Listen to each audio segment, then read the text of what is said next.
Queensland cops have a scary history, and one of them could become our next Prime Minister. Peter Dutton was in the Queensland Police Force for 9 years, right after a period where Queensland was essentially a police state. Nationals leader Joh Bjelke-Petersen ruled the state from 1968 to 87, and he was super corrupt. He made a fortune from mining deals, he gerrymandered electoral districts to remain in power even when the majority of people opposed him, and he took in bags of cash in his office. He maintained power by letting the police be as corrupt and violent as they wanted. They burnt down hippies' homes, they harassed the political opponents of Bjelke-Petersen, and they enforced anti-march laws, brutally attacking any peaceful protest against the government.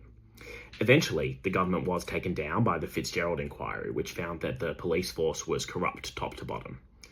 The police commissioner was found to have taken $700,000 in bribes, and several government ministers went to jail, including Don Lane, a former cop.